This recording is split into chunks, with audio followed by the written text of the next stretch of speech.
Taong 1951, nagsimula ang selebrasyon ng nooy National Dental Health Week sa Pilipinas na pinangungunahan ng Philippine Dental Association.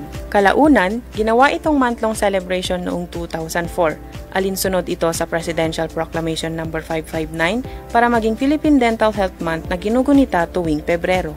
Layunin ng proklamasyong ito na isiwalat ang importansya ng good oral health at hikayatin ang mga dentista, estudyante, mga profesional na organisasyon at mga kaugnay na ahensya ng gobyerno na mag-abot ng tulong sa mga walang access sa dental services. Ngayong umaga, makakasama natin si Dr. Janine D. Orca, ang University Dentist ng University of Baguio upang pag-usapan ang kahalagahan ng National Dental Health Month at magbahagi na rin ng mga tips para ma-achieve ang ngiping healthy. Ayun, no, hindi lang dapat ang kapaligiran ng Baguio City ang namumukadkad sa bango. Kailangan pati ang mga bibig natin ay mabango din katulad ng mga bulaklak. Wag lang yung bulaklak na kilala dito sa Pilipinas na mabaho. Yung pinakamalaki. Dapat mabango. Lagi. At saka malinis. Yun ang importante. Naman. Siyempre kasama nga natin si Dr. Janine Orca ng University of Baguio. Sa magandang umaga po. Good morning po, Doc. Kamusta po kayo, Doktora? Okay lang din naman po. Halatang halata ang kanyang ngipin, dentista. Diba? Talaga. How's your morning naman, Doc? Okay naman po. Ang aga ko pong gumising for this. Ay! Maraming salamat po. Dahil naniniwala tayo na the early bird wakes up early. Yes, because they will catch the early worm. Who woke up early too. Oo nga. Pero mamamatay ka agad kasi nahuli siya. Yun lang. Goodbye. Oo. Bakit nga po ba natin sineselebrate ang National Dental Health Month? We celebrate the National Dental Health Month or Oral Health Month every February para at least ma-strengthen natin yung public awareness on the importance of having good oral health. Because marami sa ating mga kababayan talaga na marami pa ring may sira ang ngipin. Actually, based on the data released by the DOH in year 2021,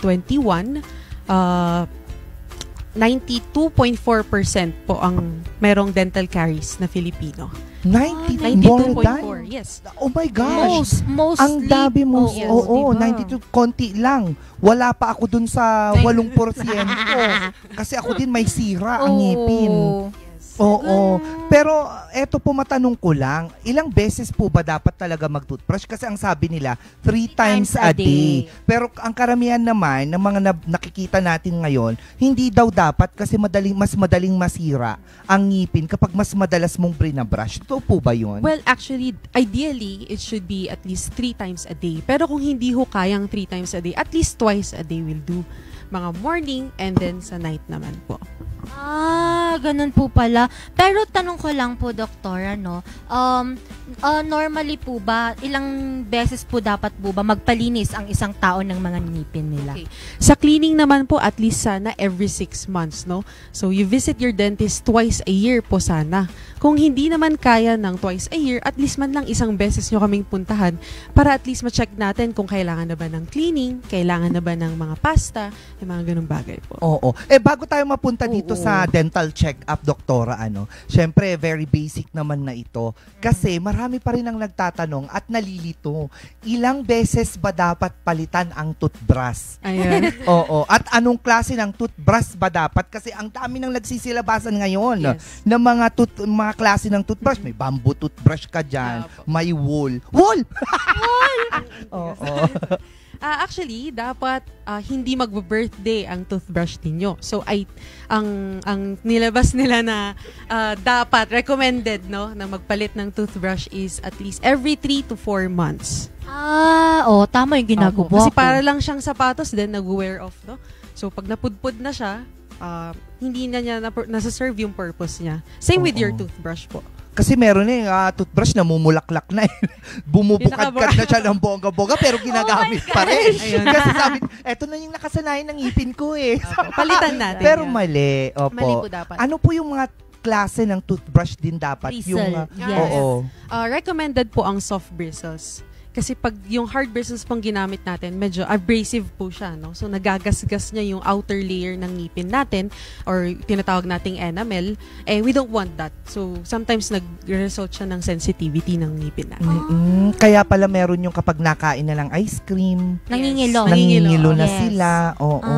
Pero beside yan, Doc, no? Kasi sa mga social media platforms, ang daming mga nag-debate regarding kung ano ang mauna ba. Mouthwash ba muna or toothbrush? Okay. Dapat mauna po muna yung toothbrush. Pero after toothbrushing, dapat hindi tayo agad-agad nagma-mouthwash kasi wash off natin yung fluoride. Fluoride ka agad. So dapat, siguro let's give it around 30 minutes, then you do your mouthwash. Yun, speaking of fluoride po, kasi marami akong napapanood ng mga series. Ngayon, yung mga series na yun, pag after nilang mag-toothbrush, dinura na nila, tayong mga Pilipino, minumumuga na. Yes, Sa we kanila, wash out. hindi. Pagkatapos nilang mag-toothbrush, kiss ka agad. Sabi ko, ba't may ganon? Tama po ba yun? Actually, yes. Okay lang ni hindi natin siya Mumugan. imumog kasi mas maganda na the longer na nandun yung fluoride na saturate yung ngipin natin with fluoride, the better. Kasi po ang fluoride, ang purpose talaga niyan is to strengthen yung ngipin natin para hindi siya madaling masira. Ay, so tama pala yung napapanood ko. Sabi ko, Yes. ang dirty. Tama po, nasa instruction naman ng manufacturer. Oh, yun. pero sana ang dirty, no? So parang hindi normal ka na- lang. Parang Normal kasi, lang po na you spit it out without any Mumog, mumog or oo. pwedeng imumog siya. Pwede din po. pero kung magmumugman, hindi dapat yung todo-todo. Yeah. Somewhat, yeah. Parang ganun. Parang isang beses, tas okay na yun. Wala na yung kukukukuk. Wala na yung dudura ka Wala pa na. Oo. Pero eto po, no, kasi napapansin ko din, kasi sabi nila, kailangan mo ding brushin ang dila. Yung gums mo, mga ganyan. Galing na siya sa maduming ngipin. Dapat ba separate din yung toothbrush mo para sa dila? Hindi naman po. Okay lang na minsanan na rin po yan. I see. Hindi siya nagkakalat? Yeah, hindi naman po. Pwede pong mag-add po regarding dun sa fluoride. Ang recommended po kasi na fluoride content dapat sa children 6 months and below, at least 1,000 parts per million. Pag sa 6 years old and above hanggang adult, at least man lang 1,500 parts per million na fluoride content. So, gaano kadami yun ng Ilalagay sa toothbrush? Okay. Pag sa children po, yun po yung pea size.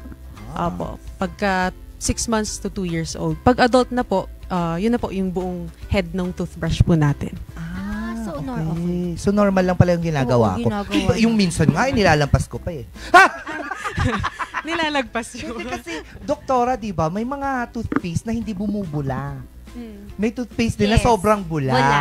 Ako, mas prefer ko yung bumubula. Kasi parang feeling ko mas pakiramdam natin, malinis. mas malinis. Oo, pero yung mga toothpaste na hindi bumubula, parang feeling ko, hindi nakakalinis. Oo. Siguro po sa pagpili na lang ng toothpaste natin, no? Basahin na lang natin yung merong fluoride talaga. So at least doon mas sure tayo na napoprotektahan natin yung ngipin natin. So, hindi lang dapat yung mga pagkain ang titignan natin yung calorie content, sugar content. Dapat pati pala yung pagbili ng kahit toothpaste man lang yan, titignan mo yung fluoride content niya. At natakal mo na nga, Miss Bea, no, yung pagkain. Oo. Yun nga, ma'am. Gusto ko rin po sanang tanungin, ano po ba yung mga pagkain nakakasira ng ngipin and yung nakaka-strengthen ng ngipin? Alright. So actually, pinaka-common naman talaga is yung mga sweets, no? Even yung mga acidic beverages, pwede rin po yung alcoholic drinks, soft drinks, mga sweetened drinks, no?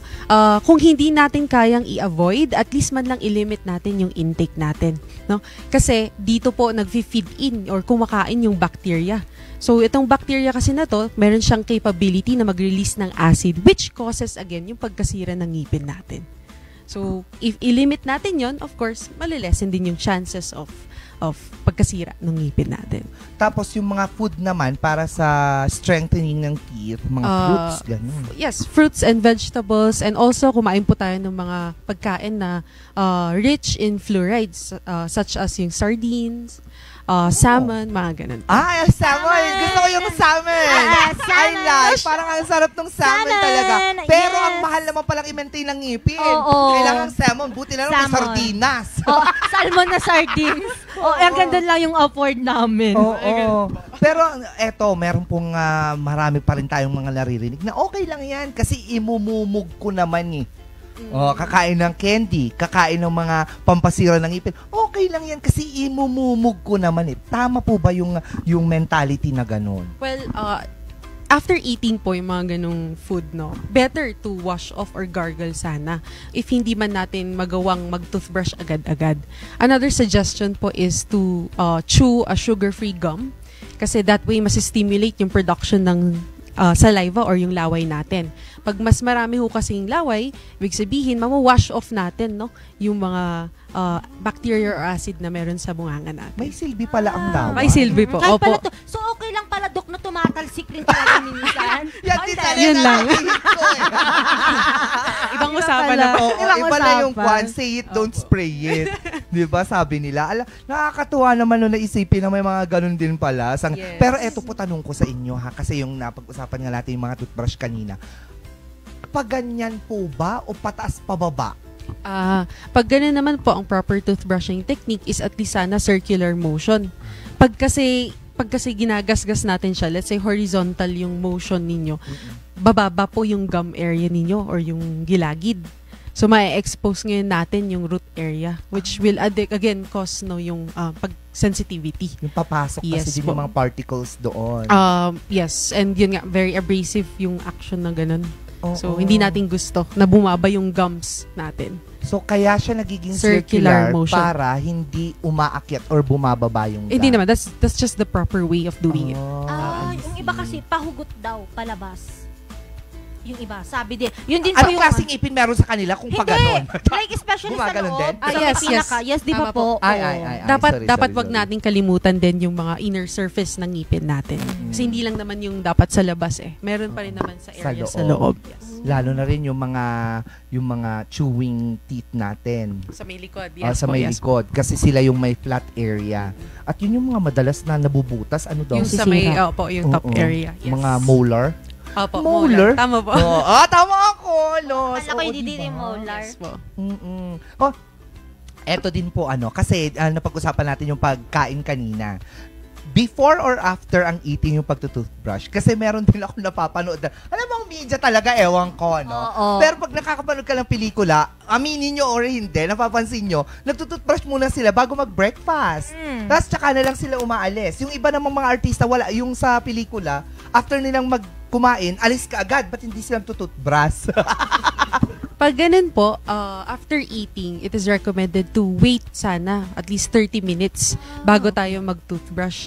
Kasi Hindi agad-agad. Hindi po dapat agad-agad. Kasi, gaya ng sabi ko kanina, merong acid present, no, dun sa mouth natin. And hindi natin gustong i-spread pa muna agad. So, after 30 minutes, give it some time, no? Tapos, dun mag-start Doon ka lang mag-brush. mag-toothbrush. Yes po. So, kailangan mag-subside muna yung acidity. Oo, Yes, para parang ganun hindi po. po ba agad masira yung ngipin. Opo. Kasi kung pag Ah. ganun na agad-agad, di kinalat mo lang din yung acid. So, Pero besides dun, Doc, no, ano po ba yung proper or tamang gamit? Yung floss po ba or yung toothpick? Kasi po, hanggang ngayon, ang dami pa rin nakaganyan yung toothpick. Oo. Lumuluwang kasi yung Oo, feel- ipin, di ba? recommended po ang paggamit ng flossing. Kasi ang flossing po, naaabot nyo yung areas na hindi kayang abutin ng toothbrush. So, better if we do flossing, brushing, and then mouthwash po. So mauuna Okay. ang floss, Yes. toothbrush, and then Yes po. mouthwash. Para din pala siyang skincare. Oo, Yes, may may step. steps. Uuna. May mga Para steps. fresh. Kasi karamihan, nauuna talaga yung toothbrush bago sila nagtututpick-toothpick. Oo, bago mag-floss. Yes po. Recommended po ba, doktora, yung toothpick and floss in one? Actually, yun din po yung personally ginagamit ko din po. Kasi for me, mas madali siyang gamitin. Pwede rin naman po yung string mismo. Okay din po yun gamitin. Pero ang hirap kasi ng Ang hirap ng string. string. Sinubukan- Control. yung buhok, pwede po. Sinulit Pati yung na po. iba eh. Sinulit. Oo. May nakalaylay dito. Parang ito. ito. Pwede itong Oo, magamit ganun mamaya. yan. Hindi din kasi 'di ba, ang may composition din kasi ang floss talaga. Yes po. At saka para hindi rin siya yung masugat. Kasi yung sinulit po ang ginamit niya, masakit naman po yun. Oo. Baka hindi niyo po matanggal. Baka mahiwa din talaga yung gums mo ba? Masama. Oo, nakakatuwa. Ngayong month po, ano po yung dapat nating gawin para gawin para hindi madalas ang gum bleeding? Ang gum bleeding po kasi, it is an indication no, na meron ng mga nakasiksik na dental plaque or calcular deposits. So, ang tamang gawin is to consult your dentist no, and have oral prophylaxis or yung cleaning na tinatawag natin. Cleaning. Yes po. Gaano po ba kalaga yung pagki-cleaning? Cleaning. Kasi ilang beses po ba dapat yan? Once a year, twice a year? At least po sana twice a year. Ang cleaning. Yes po, every 6 months. I see. Ideally, opo. Paano po mahal? Mas mahal po pag pinatagal natin. Yun Yun po kasi lang. yung misconception lagi na mahal kasi magpa-dentista, wag na Totoo lang. din. Actually po, mas mahal po pag nagpabaya ang pasyente. Yun lang. Oo, pero gusto ko yung Talaga. sagot ni Doktora doon, no? Mahal nga, pero mas mahal kapag pinatagal mo Oo pa. naman, Opo. mas ano yung risk. Usually, tataas yung magkano risk. po yung Pag-cleaning. natin? I'm not sure with the price po kasi. But Nakadepende I think, din po siya. Nakadepende. Siguro around 1,000 ang minimum. Pero pwede naman magpa-cleaning sa UB, di ba? Pwede po. po ba doon? We May libre cater doon to outside patients and also mga students and employees. Oh, see. Kasi mga estudyante nila dyan sa dental Yes po. dentistry department. Kasi dati akong student assistant dyan Yes sa... po, nabanggit din po ng Oo. secretary din po namin. Yes, si Ba? Ma'am Ines. Apo. Oo, so madalas din ako doon. Kaya ang linis ng ngipin ko noon kasi naka-student assistant ka sa department ng dentistry. Kukunin ka nilang patient. Advantage. Tapos nakapagpagbunot na ako ng ilang beses. Kasi nga, Lurbery. Yun. Yes At saka po. magagaling ang estudyante ng mga Yes. UP, Tama, dentistry. Sa totoo lang, yung Parang isang... yun yung product ng kilala ang UB dahil sa mga dentistry. Yes Oo, po. oo, totoo. Because of the high passing rate din po and nagpo-produce talaga ng top-notchers din po. Oo. At Yes. saka ang gaganda at ang gugwapo ng mga dentistry students Totoo ng ba? UP. Kaya pala ka dun, student assistant Hoy, ka dun. hindi ko pinili yun. Hindi, totoo yun. Nakakaloka ka. Pero, Doktora, ano po yung ginagawa ngayon na effort ng government para magkaroon ng mas better na public dental health ang mga taga rito? Una-una itong pag-celebrate natin no ng Oral Health Month because ito ay nagsilbing kumbaga campaign to educate no yung community regarding sa proper preventive oral health care. Ayun po. And meron ding iba, I think, nagdi-distribute ng mga dental kits sa mga public schools. And others are also conducting dental missions po. Ngayon po, ano po yung programa natin, mga schedule of activities natin for our dental Yes. health Health month? Kung month. meron man po. Sa public, I think more on, yun lang ata, sa may campaign muna. I'm not sure po sa public, but yeah. Oo. Pero For- meron at meron. Meron po, per school yan. Parang sa amin po in the university, can I share that? Yes, yes. Go po. Sa university po, we are conducting once a year na webinar or seminar for our students and employees. So, last year lang po, yun yung first na dental seminar ng University of Baguio. And it was a success kasi we conducted sa employees and sa students. And it was a good feedback naman. Napansin ko lang mas maraming nag-consult ngayong year compared po last year. And it's good talaga na we educate our patients. Oo. Pero confused lang po ako, Doktora. Kasi kayo po, isa na po kayong dentista. Kayo na rin po ba yung nagki-clean ng sarili niyong teeth? Confused talaga ako. din. Confused ako. Curiosity kills the cat. Hindi po. Dapat professional pa din po ang gagawa. Kahit na professional ka na ay. Opo, pero iba pa din yung nakikita nung gagawa mismo. Kasi ako hindi ko naman ma-reach yung mga mas likod na areas. Meron naman po kayong salamin. Oo, So, ganun. Hindi ko pa naman po na-try. Try ko po ba? Try nyo nga minsan, share nyo nga parang sa ang amin saya yung nun, no? experience. Nasa salamin ka. Oo. Nagkaganyan ka ng ngipin. Kasi yung mga nagugupit, di ba? Minsan sila na rin nagugupit sa sarili nila. Di Pero ba? maloka ka din kung doctor of surgery. Bakit? Kung meron silang problema, di sila Oo. di magsisurgery sa Iwain lang nila yung appendix nila dito. Nakakaloka. Ano pa ang mensahe natin, Doktora, sa ating mga viewers ngayon? At imbitasyon din sa kung paano mas maging maalagaan din ang kanila mani. Okay. Sa public naman, no, I encourage you po to visit your dentist at least man lang twice a year. Ano? Or kung hindi man kaya, at kahit isang beses man lang sa isang taon para ma-check natin, no, kung ano bang kailangang gawin.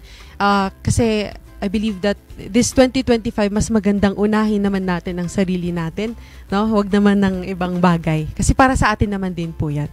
And also another message, since I think maraming mga graduating students ng high school, no? If wala pa po kayong napupusuang course, well, this is your sign to take dentistry at the School of Dentistry, University of Baguio. Because I believe, and I can assure you that the University of Baguio provides quality education and they produce globally competitive professionals. Matanong ko lang po, pag nag-enroll ka ba ng dentistry, dapat maganda din yung ngipin Ngipin mo? mo. Hindi naman po. Hindi kasi karamihan ng mga dentist na kakilala ko, ang gaganda Ang gaganda ng ng ngipin. ngipin, no? Paano po yung mga mag-e-enroll na tsaka-tsaka ng ngipin? Hindi po. Tatanggapin? Tatanggapin pa rin po. Doon na aayusin. May pahabol lang po tayo na question. Paano po yung remedy kapag madalas daw pong dumugo ang gums pag nagtututbrush? Ayun po, kailangan na po nating magpa-check, no? Kasi baka yun na nga, kailangan na natin siya ng linisan, cleaning kumbaga. Kasi again, yung sinabi ko kanina, baka meron na pong build-up or calcular deposits or tinatawag nating tartar. Yun po kasi hindi natatanggal ng regular brushing, kailangan po ng scaler doon. So, only the professional licensed dentist po ang gagawa ng ganun. Eto pa po, Doktora, may pahabol pang isa. Paano daw po kung naka-implant ka, tapos namamaga yung gums mo? Kasi nangyari daw sa kanya yung sobrang sakit daw ng gums niya. Pag ganun naman po, no, ibig sabihin baka mayroong underlying infection. Kung namagaman siya, baka nag-react po yung katawan natin. So, pwede naman nating ibalik po, no, dun sa dentist din na gumawa. Para at least ma-assess niya po ulit. Kung ano yung nangyayari. Yes po. Kasi hindi naman home remedy. Kapag Oo. ngipin kasi, Yes. bawang. Totoo po ba na kapag sumakit yung ngipin, Bawang. siksikan mo daw ng bawang? Bawang ko kaya magmumug ng asin. Oo, Baka totoo mas po. masakit pag ganun. Mas Di ba? masakit Mas pag masakit po siniksikan yun. mo Opo. ng Kasi pag bawang. wag po tayo maglalagay ng kung ano-ano. Baka Masakit lumala. talaga yung ngipin, Miss Bea. Hanggang ulo sasakit. Totoo. Hindi, naku. Alam mo, mas gusto ko pang magkalagnat na lang or Oo. sumakit ang ulo kaysa sumakit ang ngipin. Kasi lahat, naku, baldado ka din pagkatapos. Totoo. No, Doktora, Opo. kasi malapit nga din naman kasi siya. Yung mandible kasi, may mga nerve connections Yes. kasi yan going sa head. Nagkukos Kaya ng kapag headache, sumakit gano'n. ito, nagkukos siya ng headache. Tapos magkokos din yan ng ano. Kasi talagang iinit ang ulo mo. Pagbuntunan mo talaga yung mga ano mo dyan Totoo kasama. yan. Ako, maraming salamat sa'yo, Thank you Doktora. po.